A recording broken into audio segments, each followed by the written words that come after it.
الحمد لله وكفى وسلام على عباده الذين اصطفى أما بعد أعوذ بالله من الشيطان الرجيم بسم الله الرحمن الرحيم يوم لا ينفع مال ولا بنون إلا من أتى الله بقلب سليم سبحان ربك رب العزة عما يصفون وسلام على المرسلين والحمد لله رب العالمين اللهم صل على سيدنا محمد وعلى آل سيدنا محمد وبارك وسلم۔ انسانی زندگی کے 3 دن بڑے امپورٹنٹ ہیں۔ ایک جب بچہ اس دنیا میں پیدا ہوتا ہے وہ بڑا اہم دن ہے، اس دن اس بچے کی زندگی کی ابتدا ہوتی ہے، اس لیے شریعت نے حکم دیا کہ بچے کے ایک کان میں اذان کہی جائے اور دوسرے کان میں اقامت کہی جائے، یعنی اللہ کا نام اس کے کان میں پہنچایا جائے، اس کو بتایا جائے کہ تمہارا رب کون ہے، پروردگار کون ہے۔ تو یہ میسج اس بچے کو پہنچا دیا جاتا ہے۔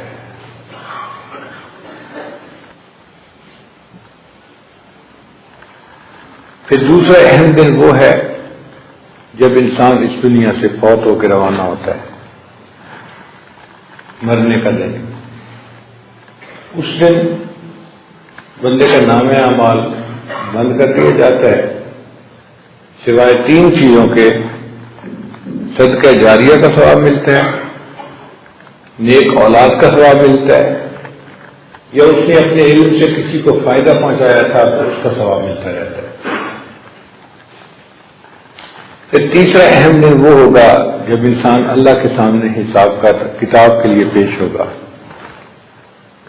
قرآن مجید میں اس کو یوم التغابن کہا۔ تغابن کہتے ہیں فیصلے کا دن۔ اس دن فیصلہ ہوگا کہ کون شقی ہے، کون سعید ہے، کون جنتی ہے، کون جہنمی ہے، کون مقبول ہے، کون مردود ہے، بے خبر کیا خبر تجھ کو کیا کون ہے، کون مقبول ہے، کون مردود ہے، بے خبر کیا خبر تجھ کو کیا کون ہے۔ جب تلیں گے عمل سب کے میزان پر تب کھلے گا کہ کھوٹا کھرا کون ہے۔ وہ کھوٹے کھرے کی پہچان کا دن، وہ اہم دن ہے۔ اس لیے ان تینوں دنوں کا تذکرہ قرآن مجید میں ہے کہ حضرت عیسیٰ علیہ السلام نے دعا کی تھی وَالسَّلَامُ عَلَيَّ يَوْمَ وُلِدتُّ وَيَوْمَ أَمُوتُ وَيَوْمَ أُبْعَثُ حَيًّا۔ یہ ان 3 دنوں کا ایک تذکرہ ہے۔ اب یہ جو تیسرا دن ہے قیامت کا دن، یہ انسان کی زندگی کا بہت اہم دن ہے۔ اس دن انسان کے مقدر کا فیصلہ ہوگا۔ اگر اللہ تعالیٰ کی رحمت کی نظر ہو گئی تو یہ بندہ جنتی، اور اگر پوچھ کچھ شروع ہو گئی تو یہ بندہ جہنمی۔ اس لیے ہمارے اکابر اس دن اللہ کے سامنے پیشی سے ڈرتے تھے، اس دن کو یاد کرتے تھے، رو پڑتے تھے۔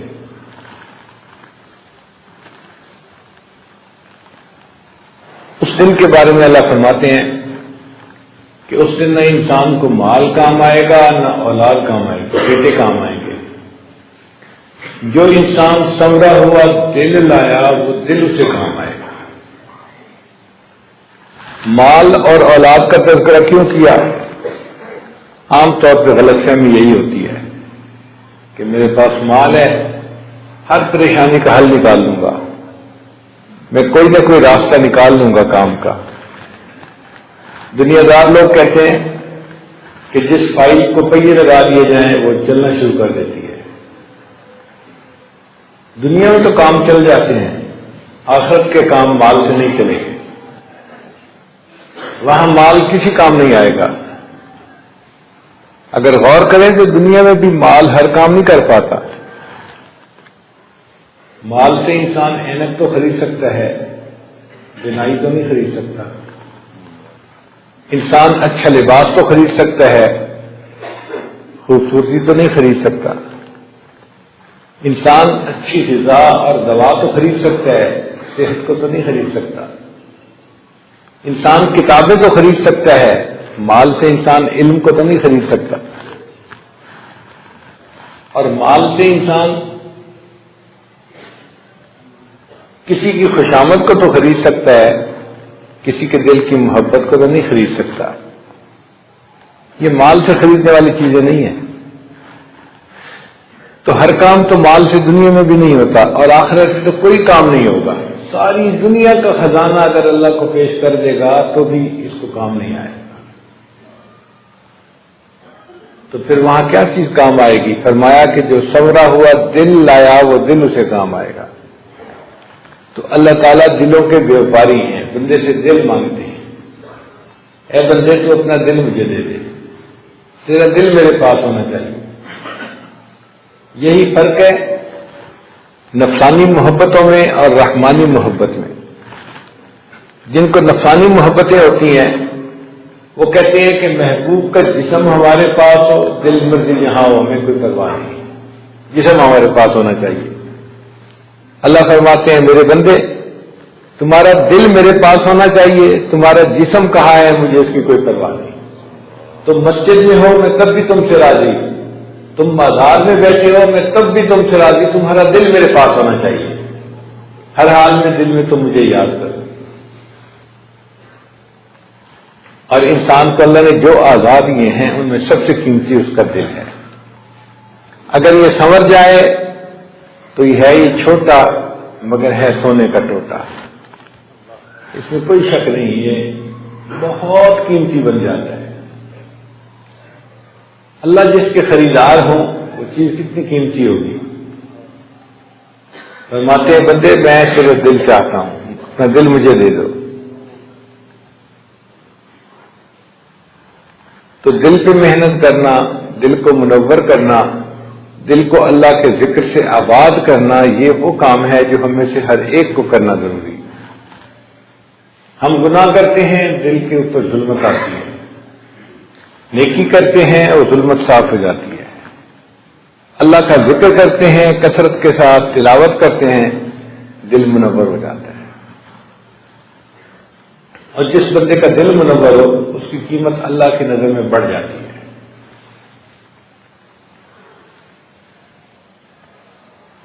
امام شافعی رحمۃ اللہ علیہ ایک مرتبہ غسل کے لیے کسی نہانے کی جگہ پر گئے۔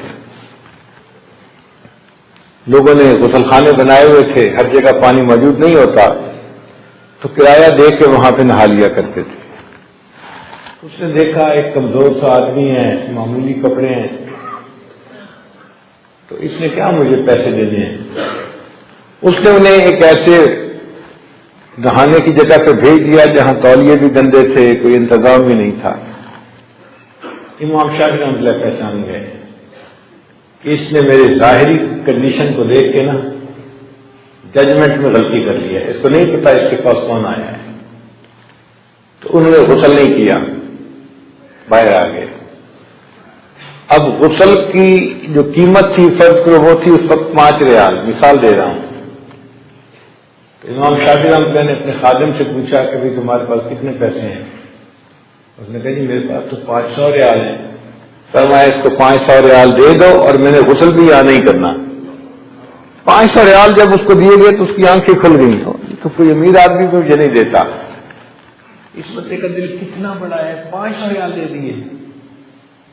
تو امام شافعی رحمۃ اللہ نے اس وقت شعر پڑھا، علیہ ثیاب لا یباع جمیعھا، میرے اوپر ایسے کپڑے ہیں، ان کپڑوں کو بیچو تو تمہیں 1 درہم اس کے بدلے میں کوئی نہ دے، اتنے معمولی کپڑے ہیں، لیکن ان کپڑوں کے اندر ایک جسم ہے اور اس میں ایک جان ہے جس کی اللہ کے ہاں وہ مقام ہے، ساری دنیا کے خزانے مل کے بھی اس کی قیمت ادا نہیں کر سکتے۔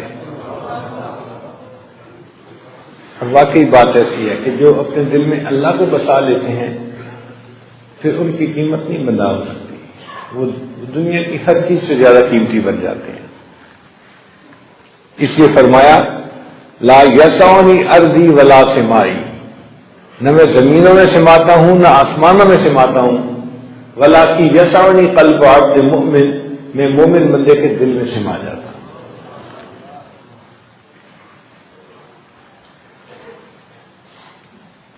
حضرت مفتی تقی عثمانی رحمت برکاتہ ارشاد فرماتے ہیں، بسا لینا کسی کو دل میں دل کا ہی کلیجہ ہے۔ دل کا کلیجہ کا مطلب دل کا ہی کام ہے یہ۔ بسا لینا کسی کو دل میں دل کا ہی کلیجہ ہے، پہاڑوں کو تو بس آتا ہے جل کر دور ہو جانا۔ اللہ تعالیٰ نے پہاڑ پہ ایک تجلی ڈالی تھی، وہ جل کے سرما بن گیا تھا۔ اور حدیث اور کتابوں میں لکھا ہے کہ اللہ تعالیٰ مومن کے دل کو ایک دن میں 70 مرتبہ محبت کی نظر سے دیکھتے ہیں، اور بندے کا دل اس تجلی کو برداشت کر جاتا ہے۔ تو دیکھو پھر دل کی کیا مقام ہوا کہ جو اللہ کی تجلی کو برداشت کر لیتا ہے۔ اللہ تعالیٰ نے اس کو کہا کہ یہ میرا گھر ہے، انسان کا دل جو ہے یہ میرا گھر ہے۔ اب بیت اللہ کو ہم اللہ کا گھر کیوں کہتے ہیں؟ کیا وہاں اللہ تعالیٰ رہتے ہیں؟ نہیں، بلکہ اللہ تعالیٰ کی تجلیات خاصہ وہاں پہ وارد ہوتی ہیں، اس لیے اس کو بیت اللہ کہا گیا۔ اسی طرح انسان کے دل پر بھی اللہ تعالیٰ کی تجلیات خاصہ کا ورود ہوتا ہے، اس دل کو اللہ کا گھر کہا گیا۔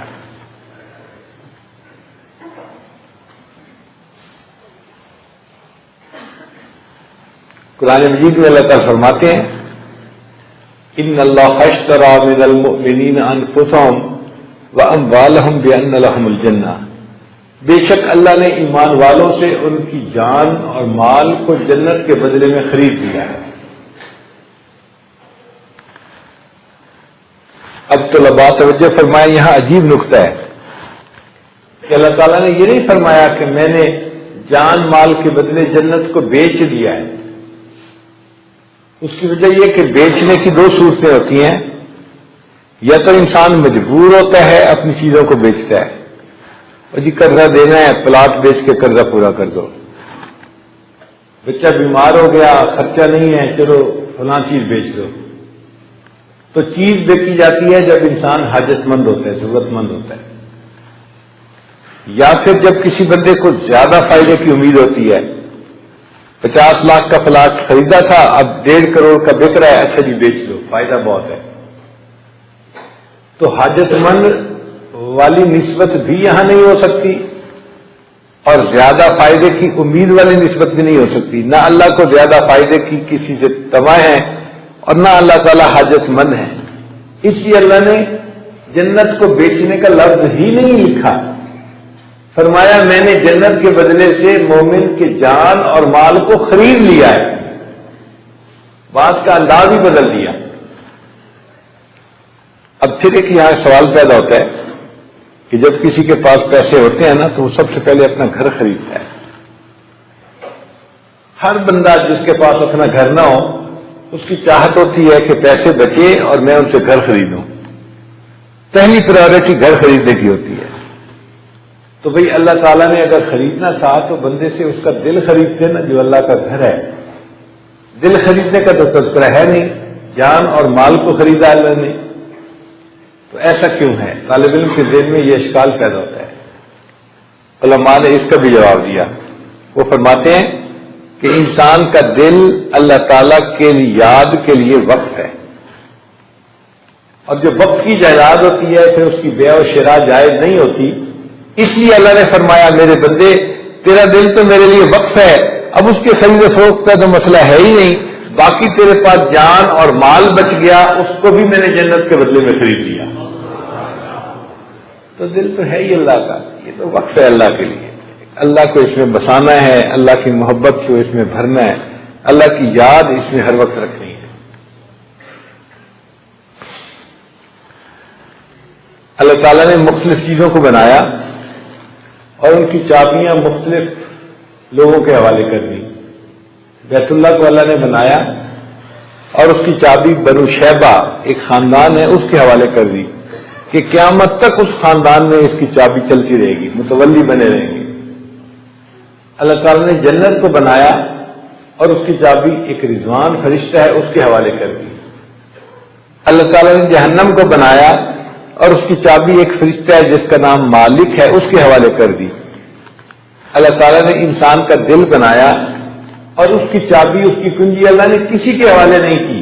حدیث پاک میں ہے انسانوں کے دل کی کنجی اللہ کی 2 انگلیوں کے درمیان ہے، یقلبھا کیف یشاء، جیسے چاہتے ہیں اللہ ان کو پھیر دیتا ہے۔ اللہ نے گھر بنایا، اپنے گھر کی کنجی اپنے پاس رکھنی پسند فرمائی۔ میرے بندوں یہ میرا گھر ہے اور اپنے گھر کی کنجی تو کوئی کسی کو نہیں دیتا، تو میں مخلوق کے حوالے نہیں کروں گا، اس کو اپنے پاس ہی رکھوں گا۔ عورت گھر کو صاف رکھتی ہے، 2 گھنٹے لگاتی ہے، کبھی ویکیوم کر رہی ہے، کبھی جھاڑو دے رہی ہے، کبھی فرنیچر صاف کر رہی ہے، کبھی پردے ٹھیک کر رہی ہے، چمکا کے رکھتی ہے گھر کو۔ اگر کوئی پوچھے بھائی گھر پہ اتنی محنت کیوں کر رہی ہو، پسینے کیوں بہا رہی ہو، کہے گی جی اگر گھر گندا ہوا تو میرا خاوند ناراض ہوگا۔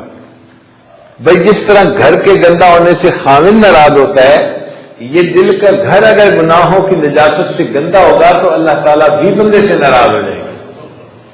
اللہ بھی چاہتے ہیں میرے بندے میرے گھر کو صاف رکھو۔ اب یہاں طالب علم کے لیے ایک اور نقطہ کہ دل میں خیال آتا ہے اگر دل اللہ کا گھر ہے تو بھی اللہ تعالیٰ خود بھی نہیں صاف کر دیتے۔ اللہ کا گھر ہے تو اللہ تعالیٰ اسے صاف رکھیں۔ علماء نے اس کا جواب دیا، وہ فرماتے ہیں دیکھو جب کوئی مالک گھر کسی کو کرائے پہ دے دیتا ہے نا تو اب اس گھر کو صاف رکھنا مالک کی ذمہ داری نہیں ہوتی، کرایہ دار کی ذمہ داری ہوتی ہے۔ اور جو گھر کو صاف نہیں رکھتا مالک اس کو گھر سے نکال دیتا ہے، کرائے پہ نہیں دیتا، جاؤ تم نے میرے گھر کو گندا کر دیا، تو ذمہ داری کرایہ دار کی ہوتی ہے۔ اللہ نے اس دل کو دنیا میں استعمال کے لیے ہمیں عطا فرما دیا اور اس کی صفائی کا کام حکم بھی ہمیں ہی فرما دیا۔ میرے بندوں میرے اس دل کو آپ نے صاف رکھنا ہے، گھر میرا ہے لیکن صاف آپ نے رکھنا ہے۔ جو صاف رکھے گا مالک خوش ہوگا، جو اس کو گندا کرے گا اس سے مالک ناراض ہو جائے گا۔ تو ہمیں اپنے دل کو صاف کرنے کی محنت کرنی چاہیے، اللہ والوں کے پاس بیٹھ کے ان سے اللہ اللہ سیکھنی چاہیے، ذکر کرنا چاہیے تاکہ یہ دل کا گھر صاف ہو جائے۔ ایک بات اور بھی ہے، اگر کوئی بندہ آپ سے دودھ لینے کے لیے آئے اور برتن اس کا میلا ہو، گند لگا ہوا ہو تو آپ دودھ ڈالنا پسند نہیں کرتے، آپ کہتے ہیں بھائی صاف برتن لاؤ، میں اس دودھ کو اس گندے برتن میں کیسے ڈالوں۔ جس طرح ایک عام آدمی گندے برتن کے اندر دودھ ڈالنا پسند نہیں کرتا، بالکل اسی طرح اللہ تعالیٰ ایک انسان کے گندے دل میں اپنے نور کو ڈالنا پسند نہیں فرماتے۔ وہ بھی فرماتے ہیں کہ میرے بندوں پہلے دل کو صاف کرو نا، پھر میں اس میں اپنا نور ڈالوں گا۔ تو رگڑے لگا کے اس کو صاف کرنا یہ ہماری ذمہ داری ہے۔ جب صاف کر لیں گے تو پھر اللہ تعالیٰ اس دل میں آ جائیں گے، اللہ تعالیٰ اس دل میں سما جائیں گے، بلکہ اللہ تعالیٰ اس دل میں چھا جائیں گے۔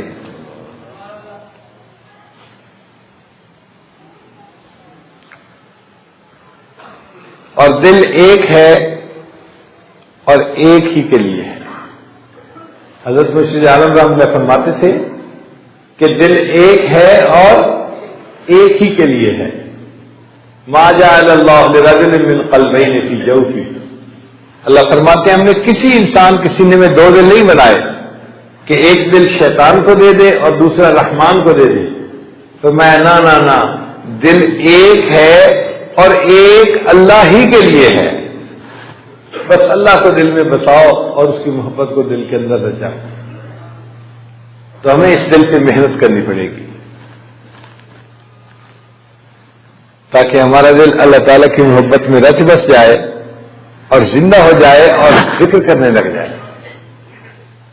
ایک شخص وسیع رحمۃ اللہ کے پاس آیا، حضرت آپ بیان کرتے ہیں ہم پہ ایسا نہیں ہوتا، لگتا ہے ہمارے دل سو گئے۔ حضرت نے پوچھا بھی کیسے؟ حضرت آپ بیان کرتے ہیں، درس قرآن دیتے ہیں، ہمارے دل پہ کوئی اثر نہیں ہوتا تو لگتا ہے دل سو گئے۔ حضرت نے فرمایا کہ اگر یہ حال ہے نا تو یہ نہ کہو کہ دل سو گئے، بلکہ کہو دل مو گئے، دل مر گئے۔ اس نے کہا حضرت دل مرتے کیسے ہیں؟ فرمایا دوست اگر کوئی سویا ہوا ہو اس کو جھنجھوڑا جائے وہ جاگ اٹھتا ہے، جو جھنجھوڑنے پہ نہ جاگے وہ سویا ہوا نہیں، وہ مویا ہوا ہے۔ اگر درس قرآن دیں اور دل کو جھنجھوڑیں اور دل پھر بھی نہ جاگے، یہ دل سویا ہوا نہیں، یہ دل مویا ہوا ہے، مرا ہوا دل۔ تو کئی دفعہ دل مر بھی جاتے ہیں۔ انسان ایک قبر بنا ہوتا ہے جس کے اندر دل مردہ پڑا ہوتا ہے، تو اس دل پر محنت کرنے کی ضرورت ہے۔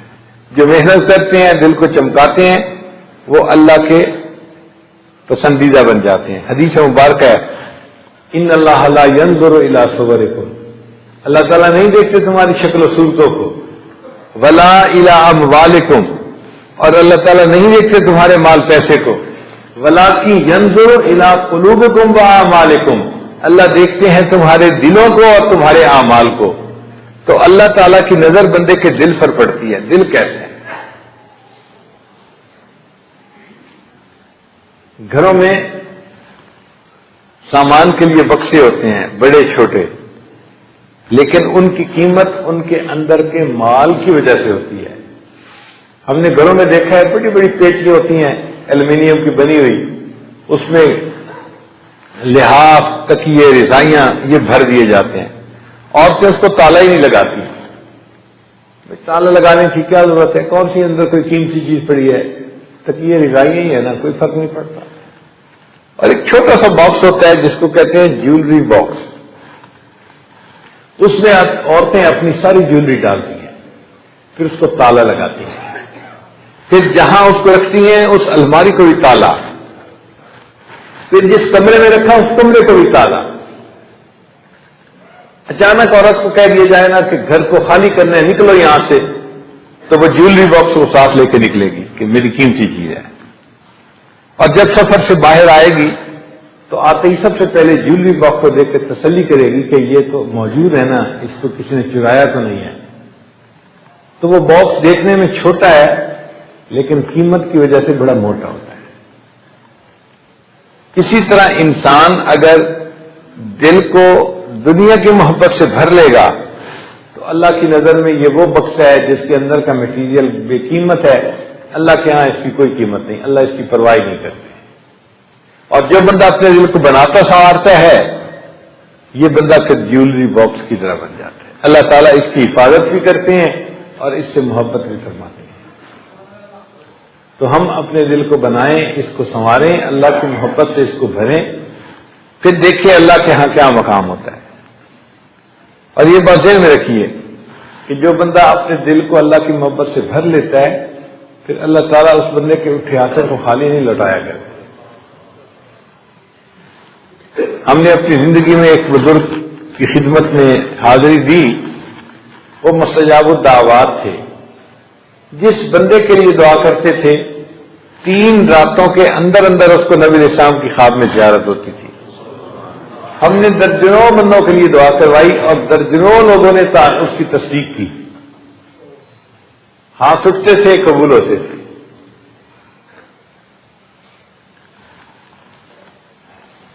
تو یہ بندہ جب دل کو سنوارتا ہے تو اللہ کے ہاں اتنی قیمت ہو جاتی ہے، اس کے اٹھے ہاتھ خالی واپس نہیں آتے،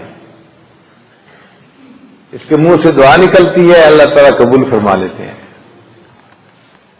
یہ اللہ تعالیٰ کا مقبول بندہ بن جاتا ہے۔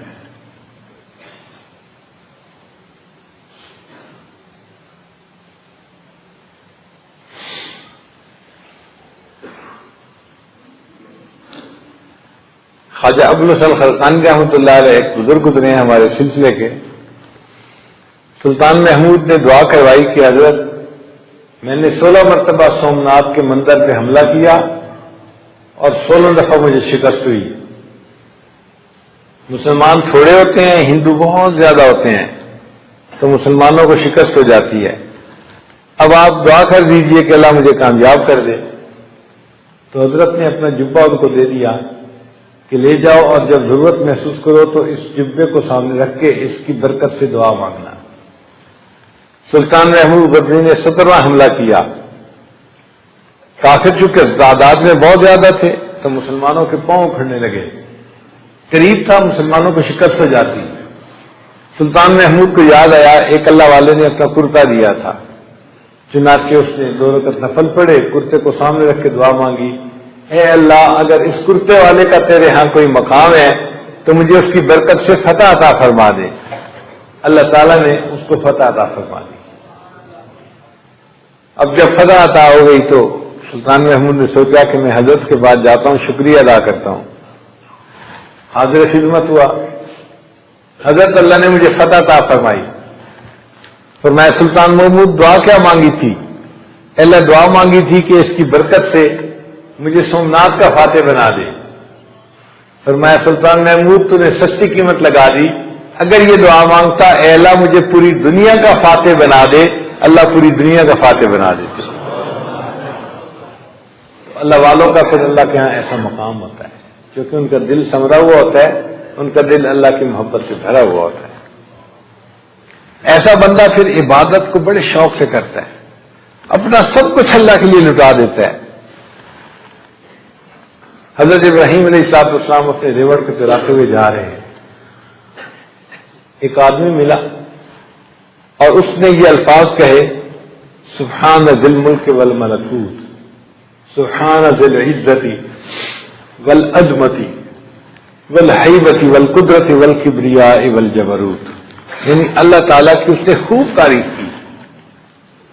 ابراہیم علیہ السلام وہیں کھڑے ہو گئے، اے بھائی تو نے اللہ تعالیٰ کی اتنے پیارے لفظوں میں تعریف کی ہے، ایک دفعہ مجھے اور سنا دیں۔ انہوں نے کہا جی اس کے بدلے کیا دیں گے؟ کہ میں یہ میرا آدھا ریوڑ تمہارا ہو گیا، تم ایک دفعہ پھر کہہ دو۔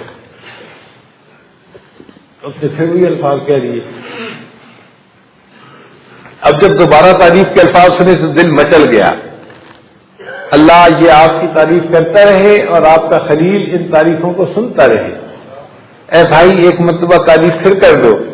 اس نے کہا اب کیا دیں گے؟ پر میں بقیہ آدھا ریوڑ بھی آپ کا ہو گیا۔ اس نے پھر الفاظ کہہ دیے۔ اب جب اللہ تعالیٰ کی پھر تعریف سنی تو دل اور تڑپ گیا اور دل نے چاہا کہ میں کندھے مقرر کے مزے لوں، بار بار سننے کے مزے لوں۔ اے بھائی ایک مرتبہ اور تعریف کر دو۔ اس نے کہا جی اب تو ریوڑ نہیں آپ کے پاس، اب مجھے کیا دیں گے؟ ابراہیم علیہ السلام نے جواب دیا، بھائی تجھے ان بکریوں کو چرانے کے لیے کسی بندے کی ضرورت ہوگی، میں ساری زندگی تمہاری بکریوں کو چرایا کروں گا، تم میرے اللہ کی تعریف ایک دفعہ پھر کر دو۔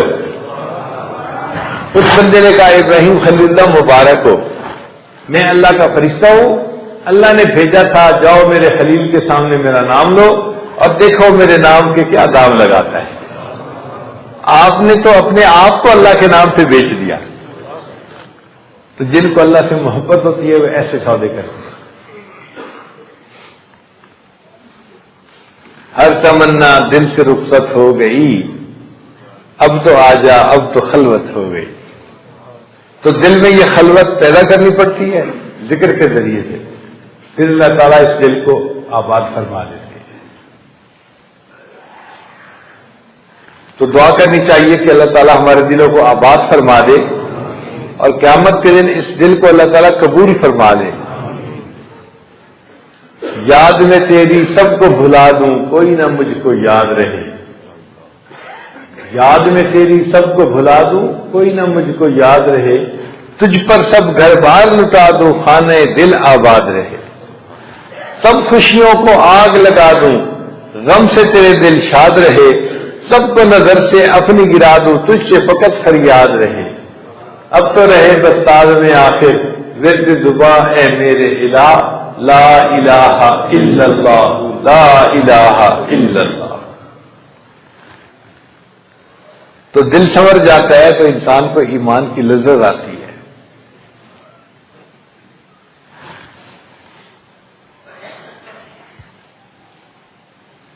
دعا مانگیے اللہ سے کہ اللہ ہمارے دلوں کو سنوار دیجئے، منور کر دیجئے، ہمارے دلوں کو اپنی محبت سے بھر دیجئے۔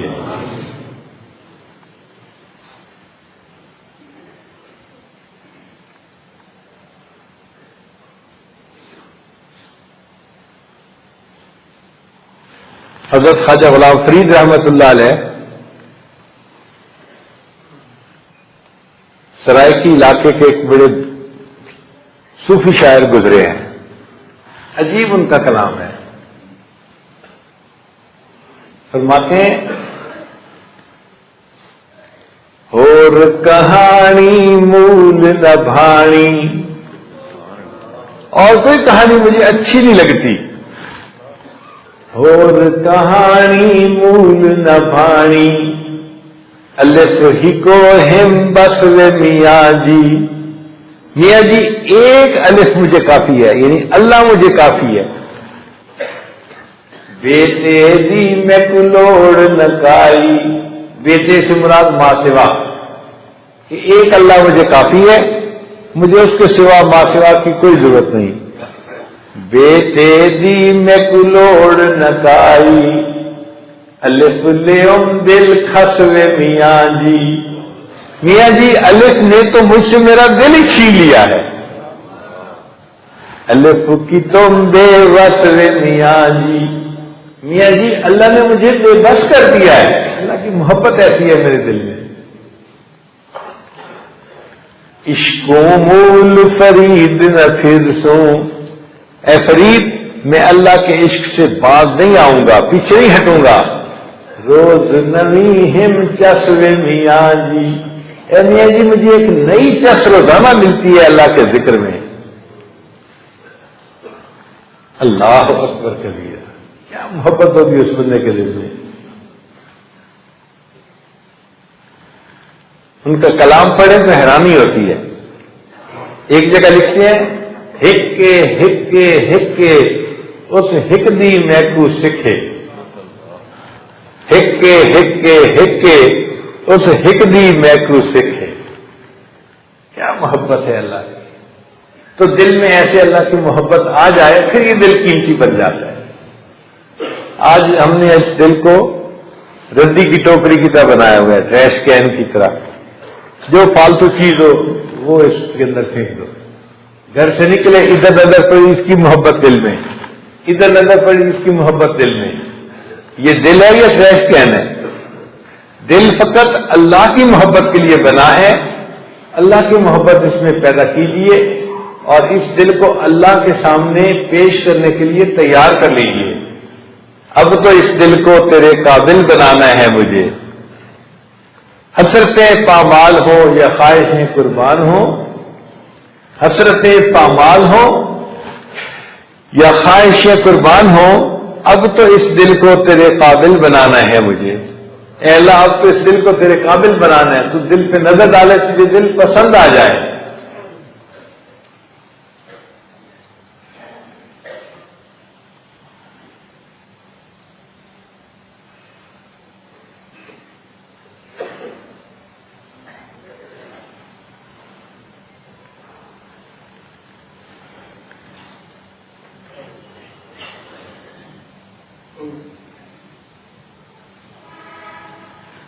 ہمارے بزرگ گزرے ہیں خواجہ فضل علی قریشی رحمۃ اللہ علیہ. ان کی خانقاہ میں لوگ اللہ اللہ سیکھنے کے لیے آتے تھے. 200-300 بندوں کا مجمع رہتا تھا. ایک دن دو بوڑھے آپس میں جھگڑا کر رہے تھے مسجد میں بیٹھے ہوئے. وہ اس کا گریبان پکڑ کے کھینچتا تھا، وہ اس کا گریبان کھینچتا تھا، وہ اس کے بال کھینچتا تھا، وہ اس کے بال کھینچتا تھا. اب دیکھنے والے حیران، یہ دونوں بوڑھے اتنے نیک ہیں، ذاکر ہیں، شاغل ہیں، یہ مسجد کے اندر بیٹھ کے کیوں الجھ رہے ہیں؟ ذرا دیکھو تو صحیح مسئلہ بنا کیا. وہ بندہ کہتا ہے کہ میں قریب گیا تو ان کے درمیان جھگڑا پتہ کیوں ہو رہا تھا. ان میں سے ایک نے کہہ دیا تھا اللہ میڈ ہے، اور دوسرے کو یہ بات اچھی نہ لگی. اس نے اس کا گریبان پکڑ کے جھنجھوڑ سے کہا نہیں اللہ میڈ ہے. اب وہ اس کا گریبان پکڑ کے جھنجھوڑتا کہتا ہے اللہ میڈ ہے، اور وہ اس کا گریبان پکڑ کے جھنجھوڑتا اللہ میڈ ہے. کتنی محبت ہوگی دل میں کہ وہ اس بات پہ آپس میں ایک دوسرے سے جھگڑ رہے. کاش کہ اللہ تعالی ہمیں اپنا بنا لے.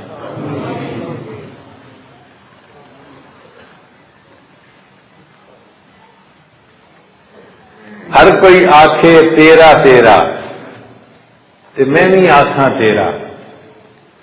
ہر کوئی آنکھے، ہم کہتے ہیں نا اللہ ہم تیرے ہیں، ہم تیرے ہیں، ہم تیرے ہیں. تو فرماتے ہیں ہر کوئی آنکھے تیرا تیرا تے میں نہیں آنکھاں تیرا تے تیرا کچھ نہیں جانا مولا جے تو کہہ دے میرا. اور اے اللہ آپ کو کچھ نہیں جانا، اگر آپ کہہ دینا ایک مرتبہ کہ ہاں بندے تم میرے ہو تو ہمارا کام بن جائے گا. تو بھائی ہم تو تیرا تیرا کہتے ہی رہتے ہیں، دعا کرتے ہیں اللہ آج کی اس محفل میں آپ بھی اس مجمع کے لوگوں کو کہہ دیجئے کہ تم میرے ہو. ایک دفعہ اللہ، ایک دفعہ، صرف ایک دفعہ آپ کہہ دیجئے میرے بندے تم میرے ہو. اور یہ بات، یہ دعا کرتے ہوئے ڈر بھی لگتا ہے کہ اللہ تعالیٰ کی طرف سے کہیں آواز نہ آ جائے میرے بندو تم میرے ہو. یہ تو میں بلال کو کہتا تھا، یہ تو میں سمیہ کو کہتا تھا، یہ تو میں خبیب اور خباب کو کہتا تھا تم میرے ہو. تم اپنی زندگیوں کو دیکھو. میرے مالک ہم مانتے ہیں ہم واقعی گناہگار ہیں، خطا کار ہیں، ہمارے دل بہت زیادہ گناہوں کی نجاست سے بھرے ہوئے ہیں، لیکن اللہ ہمارا بھی تو تیرے سوا کوئی اور نہیں. وہ دنیا کی روٹی مانگنے والا ایک در سے نہیں ملتا دوسرے پہ چلا جاتا ہے، دوسرے سے نہیں ملتا تیسرے پہ چلا جاتا ہے. اللہ اس کو تو کوئی مسئلہ نہیں، مسئلہ تو ہمارا ہے جن کے پاس ایک ہی در ہے. اگر اس در سے ہمیں نہ ملا تو ہمیں کہیں سے نہیں ملنا. لہذا ہم آپ کی خدمت میں یہ گزارش کرتے ہیں کہ اللہ آپ ہمیں اپنے در سے خالی نہ لگا دیجیے. چھوٹا بچہ ہوتا ہے نا، دائپر خراب کر دیتا ہے، کپڑے خراب کر دیتا ہے، پیشاب پخانہ کر دیتا ہے، ماں کے پاس آتا ہے امی امی امی مجھے نہلا دیں، صاف کر دیں. اب امی ناراض ہوتی ہے، سمجھایا تھا پھر تم نے کپڑے خراب کر دیے. تو بچہ رو کے کہتا ہے امی زور سے پیشاب آیا تھا، کپڑوں میں ہی نکل گیا، اب اگر آپ مجھے نہیں دھوئیں گی تو امی مجھے کوئی اور تو نہیں دھوئے گا. تو ماں کو اس بچے پہ پیار آ جاتا ہے، ماں اس بچے کو دھو لیتی ہے، صاف کپڑے پہناتی ہے، خوشبو لگاتی ہے، لوگ اسی بچے کو سینے سے لگا لیتے ہیں. اے اللہ آپ نے بھی حکم دیا تھا کہ دل کو پاک رکھنا، مگر ہم نادان ہیں، ہم اس دل کو دنیا کی محبت سے بھر بیٹھے، نجاست سے بھر بیٹھے. اے اللہ اب آپ کے پاس آئے ہیں، اس دل کو دھونا تو آپ ہی نے ہے نا، اے اللہ اس کو دھو لیجیے. آپ انکار کر دیں گے تو ہمارے پاس کوئی دوسری جگہ نہیں جہاں ہم جا کے یہ کام کروا لیں. عرابی نے دعا مانگی تھی اللہ مغفر، اے اللہ مجھے معاف کر دے، معاف کر دے، معاف کر دے. اور پھر کہا تھا اللہ اگر تم نے معاف نہیں کرنا پھر بھی مجھے معاف کر دے. اے اللہ اگر تم نے معاف نہیں کرنا تو پھر بھی مجھے معاف کر دے. تو ہم بھی اللہ سے یہی دعا مانگتے ہیں اے اللہ ہم پر رحمت کی نظر فرما دے، اور اگر نہیں فرمانی پھر بھی رحمت کی نظر فرما دے. اے اللہ آپ کو سب تک منانا ضروری ہے جب تک آپ راضی نہیں ہو جاتے. تو مہربانی کر دیجئے ہمارے دلوں کو پاک صاف کر دیجئے، اور اس مجلس میں اٹھنے سے پہلے اللہ ہمارے سب گناہوں کو معاف فرما دیجئے. جن حضرات نے مسجد بنائی ہم دعا گو ہیں، اللہ اس کے بدلے ان کو جنت میں بڑا محل عطا فرمائے. اللہ تعالیٰ ان کو سرخ یاقوت کا محل عطا فرمائے. روبی کا چھوٹا سا سٹون ہوتا ہے نا، تو عورتیں اس کو انگوٹھی میں پہنتی ہیں، دکھاتی ہیں اتنا قیمتی سٹون پہنا ہوا ہے میں نے. اللہ ان کو جنت میں روبی کا بنا ہوا محل عطا فرمائے. انہوں نے اللہ کا گھر بنایا ہے، اس کے بدلے اللہ ان کا گھر بنائیں گے، یہ اللہ کا وعدہ ہے. من بنا للہ مسجدا بن اللہ لہ بیتا فی الجنہ. ہمارے حضرت مرشد عالم رحمۃ اللہ علیہ نے اللہ کا گھر نہیں بنایا، اللہ کی کوٹھی بنائی ہے، اللہ کی کوٹھی بنائی ہے. اب اس کے بدلے اللہ تعالیٰ ان کو جنت میں ایک محل عطا فرمائیں گے. یہاں کے بھی بنانے والوں نے ماشاءاللہ اتنی بڑی کھلی مسجد بنائی ہے، ان کو بھی اللہ تعالیٰ جنت میں بڑا گھر عطا فرمائیں گے. بڑا نفع کا سودا کیا ہے انہوں نے، دنیا میں رہتے ہوئے اپنی آخرت کے گھر کو اللہ سے بنوا لیا. اب اللہ تعالیٰ اس مسجد کو نیک متقی نمازیوں سے آباد فرمائے، اور ہر فتنے فساد شر سے اللہ محفوظ فرمائے. وآخر دعوانا ان الحمد للہ رب العالمین.